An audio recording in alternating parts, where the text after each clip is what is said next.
My name is Lena Hart. I'm 27 years old. And yesterday, my boss slipped me an envelope and whispered, "Don't open this here. Go home. Pack a bag. You have 24 hours." I thought it was a cruel joke until I opened it, and my entire life collapsed. If you're watching this right now, please like this video so more people see my story. Subscribe so you don't miss what happens next, and tell me where you're watching from. I need to know I'm not alone. I worked at Davidson and Cole for 3 years. 3 years of spreadsheets, coffee runs, and pretending to care about quarterly reports. It was boring, soul-crushing, but it was predictable. And predictable felt safe. Until Tuesday. I was at my desk, staring at my computer screen like every other day, when Margaret from HR appeared beside me. She didn't smile. She never smiled. But this time, her face was different. Tighter. Almost afraid. "Mr. Davidson wants to see you. Now." My stomach dropped. You don't get summoned to the executive floor unless you're getting promoted or fired. And I knew I wasn't getting promoted. I took the elevator up. Every floor that passed felt like a countdown. When the doors opened, the hallway was empty. Silent. The kind of silence that screams at you. His office door was cracked open. I knocked anyway. "Come in, Lena." His voice was wrong. Shaky. Like he'd been crying or hadn't slept in days. I pushed the door open, and what I saw made my breath catch. Mr. Davidson, the man who ran board meetings like a general commanding an army, was sitting at his desk with his head in his hands. His shirt was wrinkled. His tie was loose. And when he looked up at me, his face was pale. Ghost pale. "Sit down," he said. I didn't want to, but I did. He reached into his desk drawer and pulled out a black envelope. Not office mail. Not a card. It was thick, sealed with wax, and it looked old. Like something from another time. He slid it across the desk toward me. "What is this?" I asked. He didn't answer right away. He just stared at me with these hollow, desperate eyes. Then he leaned forward and whispered, "Don't open this here. Go home. Pack a bag. You have 24 hours. I laughed. I actually laughed. Because what else do you do when your boss hands you a cryptic envelope and tells you to run? "Is this some kind of prank?" I asked. "No." His voice cracked. "Lena, listen to me. You need to leave. Right now. Don't tell anyone. Don't go back to your desk. Just go." My hands were shaking as I picked up the envelope. It was heavier than it looked. And the wax seal, it wasn't the company logo. It was something else. Something I didn't recognize. "Mr. Davidson, you're scaring me." "Good," he whispered. "You should be scared." He stood up, walked to the window, and stared out at the city below. His shoulders were trembling. "They're watching you, Lena. They've always been watching you. And now they know I know." I stood up so fast my chair almost tipped over. "Who? Who's watching me?" He didn't turn around. He just shook his head. "Go. Please." Before it's too late, I backed toward the door, clutching the envelope to my chest. My heart was pounding so hard I thought it might explode. As I reached for the handle, he spoke again. "I'm sorry, Lena. I'm so sorry." I didn't wait to hear anything else. I turned and ran. The hallway felt longer on the way out. Every door I passed seemed to open just a crack. Every face I saw seemed to be watching me.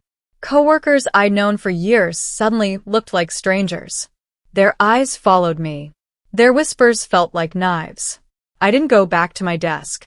I didn't grab my bag. I just went straight to the elevator and pressed the button over and over until the doors finally opened. As the elevator descended, I looked down at the envelope in my hands. It felt alive, like it was burning through my skin, like it was a bomb I was carrying and didn't know how to defuse. When the doors opened to the lobby, I stepped out into the daylight and felt it immediately. Someone was watching me, and they wanted me to know it. I don't remember driving home. I don't remember the streets or the lights or the faces in other cars. All I remember is gripping the steering wheel so hard my knuckles turned white and glancing in the rearview mirror every 5 seconds, convinced someone was following me. When I finally pulled into my apartment complex, my hands were still shaking. I sat in the car for a full minute, staring at the black envelope on the passenger seat. Part of me wanted to throw it out the window. Part of me wanted to burn it, but I couldn't, because whatever was inside, Mr. Davidson had risked everything to give it to me. I grabbed it and ran inside. My apartment felt wrong the second I opened the door. I can't explain it. Nothing was moved. Nothing was broken. But the air felt disturbed, like someone had been there, like someone had touched my things. I locked the door behind me, bolted it, chained it. Then I stood there in the middle of my living room, holding the envelope, trying to breathe. Open it, I whispered to myself. Just open it. I tore the wax seal. Inside was a burner phone, a keycard with no label, a stack of $100 bills, at least $5,000, and a single piece of paper with typed instructions. Leave tonight. Use the keycard at Gate 7, Terminal C, Dallas-Fort Worth Airport. Trust no one. Destroy this note. They are coming. My blood went cold. Who wrote this? Mr. Davidson? Someone else? And who the hell is they? I dropped the envelope and stumbled backward. My mind was racing. This couldn't be real. This had to be a mistake. Maybe I was being set up. Maybe this was some elaborate corporate espionage thing I got caught in the middle of. But then I heard it. Footsteps. Outside my door. Heavy. Deliberate. Stopping right in front of my apartment. I froze. The doorknob rattled. My heart stopped. My entire body locked up. I couldn't move. Couldn't breathe. Couldn't think. Then I heard a voice. Low. Male. Muffled through the door. She's inside. Confirm visual. Oh God. Oh God. Oh God. Oh God. I ran. I didn't think. I didn't plan. I just grabbed the envelope, the phone, the cash, and the key card and bolted toward the back of my apartment. Behind me, I heard the door splinter. They were breaking in. I threw open my bedroom window and climbed out onto the fire escape. My hands were slipping on the metal. My legs felt like they were going to give out. But I kept moving. Down one floor. Then another. Then another. I could hear them inside my apartment now. Crashing. Searching. Shouting into radios. Target is mobile. Repeat, target is mobile. I hit the ground and ran. I didn't know where I was going. I just ran. Through the alley. Across the street. Past cars and people and streetlights that all blurred together into one nightmare I couldn't wake up from. My lungs were burning. My vision was blurring. But I didn't stop. Because if I stopped, they would catch me. And I didn't know what they would do if they caught me.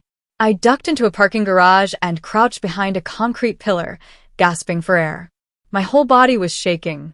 My mind was screaming. This isn't happening. This isn't real. This is a dream. This has to be a dream. But it wasn't. I pulled out the burner phone. My hands were trembling so badly, I almost dropped it. And then, before I could even process what was happening, it rang. 1 ring. 2 rings. 3 rings. I stared at the screen. Unknown number. I wanted to throw the phone. I wanted to scream. I wanted to wake up in my bed and realize this was all just some insane nightmare. But instead, I answered. Hello. There was silence. Then a man's voice. Come. Cold. Familiar. Lena. Listen very carefully. You need to get to the airport. Right now. Because they're not going to stop until they find you. Who are you? I whispered. Someone who knows what you are. And then the line went dead. I sat there in that parking garage, staring at the phone like it was a snake that had just bitten me. My chest was heaving. My mind was spinning. And the only thought I could hold on to was, what the hell did he mean by what I am? I'm nobody. I'm an office worker. I file reports. I answer emails. I eat lunch at my desk. I'm boring. I'm invisible. So, why are people breaking into my apartment? Why is my boss terrified?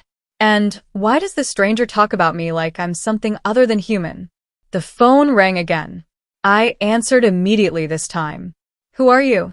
My name doesn't matter, the man said. His voice was steady. Too steady. Like he'd done this 100 times before. What matters is that you're in danger. And if you don't listen to me, you're going to die tonight. Then tell me what's happening. I shouted. Tell me why people are hunting me. There was a pause. Then he spoke, and every word felt like a nail being driven into my chest. You were never supposed to have a normal life, Lena. You were part of something, a program, a government experiment that started before you were born. I laughed. It was a bitter, broken sound. You're insane. Am I? He said. Tell me, Lena. Do you remember your childhood? Really remember it? My stomach twisted. Of course I do. Do you? Or, do you remember stories you were told? Photos you were shown? Memories that feel fuzzy? Like they belong to someone else? I wanted to argue. I wanted to tell him he was wrong. But the words caught in my throat. Because he was right. My childhood always felt incomplete. Like there were gaps I couldn't explain. Birthdays I couldn't recall. Years that felt like they never happened. They've been tracking you since you were 6 years old, he continued. Your boss found out 3 weeks ago. He tried to protect you. But now they know he told you. And they're coming for both of you. My hands were shaking so hard, I almost dropped the phone. Why me? What did I do? You didn't do anything, Lena. You were made. Designed. You're not a mistake. You're an asset. And they want you back. Tears burned my eyes. I don't believe you. You don't have to believe me, he said. But you need to move. Right now. Get in your car. Drive to the airport. Use the key card at gate 7. And whatever you do, do not trust anyone who says they're trying to help you. How do I know you're not lying? He was quiet for a moment. Then he said, because if I wanted you dead, you'd already be dead. The line went silent. I sat there, frozen. My mind was breaking apart.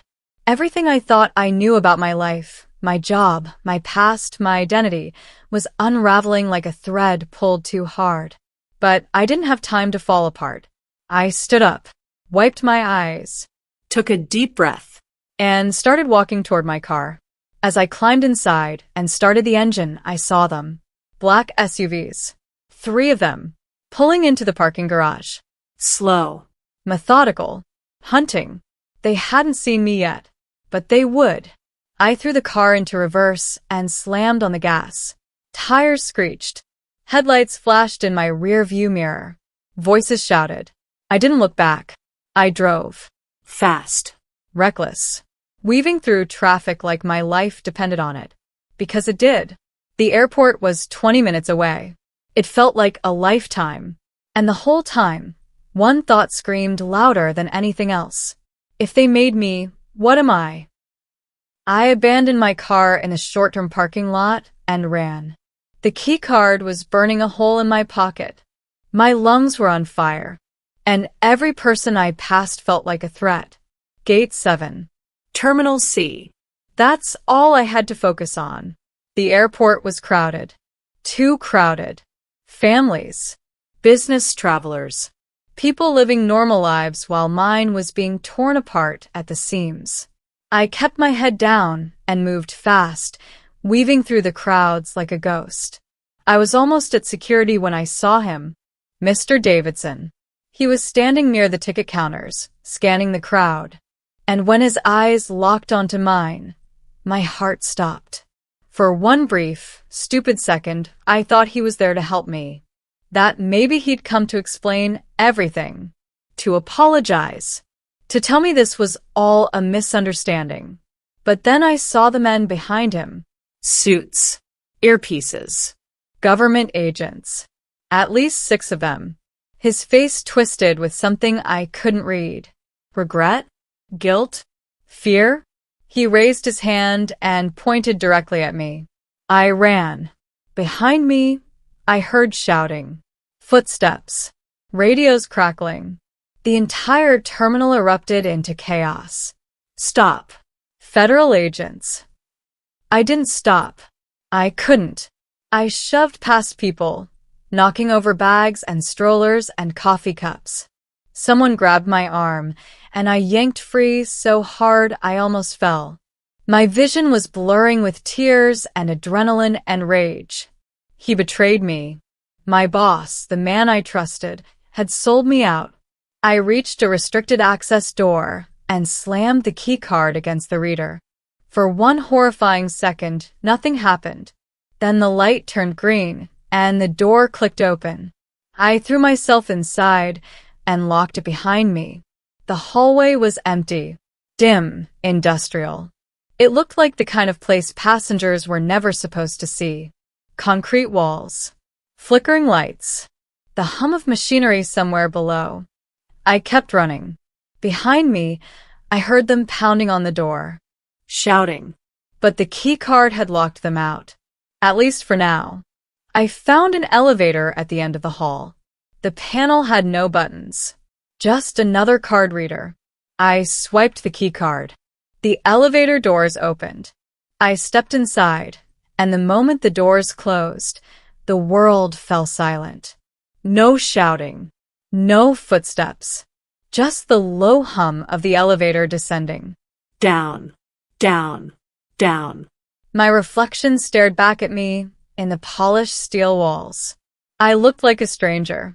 Hair wild, eyes red, face pale and hollow.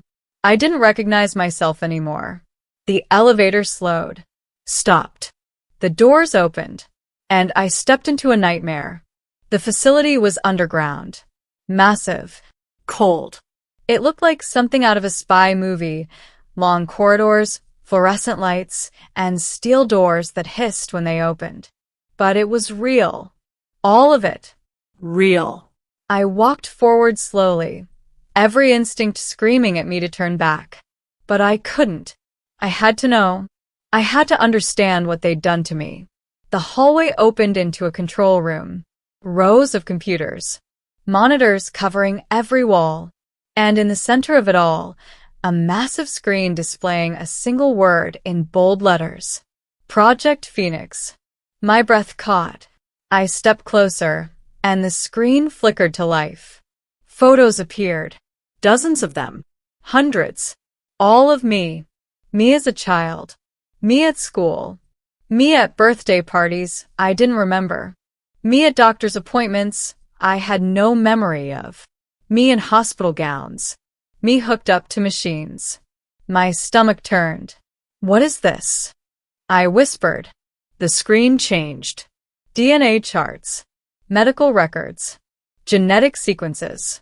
And at the top of every document, the same phrase. Subject 47. Phoenix program, viable. I felt my knees buckle. I grabbed the edge of a desk to keep from collapsing. They didn't track me. They made me. I clicked through the files, my hands trembling. Every document confirmed it. I wasn't born. I was designed. Engineered. My DNA had been modified before I even existed. My memories, my entire childhood, had been fabricated. Implanted. I was a weapon. A project. A thing they created and then released into the world to see what would happen. And now they wanted me back. The rage hit me like a tidal wave. Hot. Violent. All-consuming. I wasn't a victim. I was their property. Their experiment. Their mistake. But I wasn't going to let them erase me. I grabbed a USB drive from the desk and started downloading every file I could find. Every document. Every photo. Every piece of evidence. Because if they thought they could bury me, they were wrong. I was going to expose them. All of them. But then I heard it. Alarms. Blaring. Echoing through the entire facility. And a voice over the intercom. Calm and mechanical. Target located. Initiating lockdown protocol. My blood ran cold. Steel doors slammed shut all around me. The lights turned red. And I knew this was it. They were coming. But I wasn't afraid anymore. I pulled the USB drive from the computer and shoved it into my pocket. I grabbed the burner phone. And I looked up at the nearest camera. I smiled. Because they thought they were hunting me. But they didn't realize the truth. I wasn't running anymore. I was hunting them back. The facility was a maze. But I moved through it like I'd been there before. Like something deep inside me remembered. Maybe it did. I could hear them now. Boots on concrete. Radios crackling. Orders being barked through hallways. But I was faster. I slipped through ventilation shafts. Crawled through maintenance tunnels. Disabled cameras with nothing but the keycard and pure instinct. They trained me for this. They just didn't know it yet. I found a server room and plugged in the burner phone. Uploaded every file I'd stolen. Sent it to every major news outlet I could think of. Encrypted. Anonymous. Unstoppable. And then I did something they would never expect. I turned on the intercom. My voice echoed through the entire facility. Strong. Clear. Unafraid. My name is Lena Hart. I am Subject 47. And I am not your weapon anymore. I could hear them scrambling. Shouting. Panicking. Good. You made me. You lied to me. You stole my life. But you made one mistake. I paused. Smiled into the camera. You made me dangerous. I cut the feed. And then I ran. I didn't know where I was going. But I knew one thing. They were afraid of me now. And they should be. Because I wasn't a victim anymore. I wasn't a lost girl searching for answers. I was a weapon. Their weapon. And I was about to show them what happens when you lose control of something you built to destroy. The last door opened. Sunlight flooded in. I stepped outside into the world and took a breath. Behind me, the facility erupted into chaos. Sirens. Gunfire. Screams. But I kept walking. And I whispered one final vow into the wind. They fear me now. And they will learn why. If you made it this far, please hit that like button. Subscribe. Comment. Share this with everyone you know. Because my story isn't over. And I need you to see what happens next. My name is Lena Hart. And I'm not running anymore.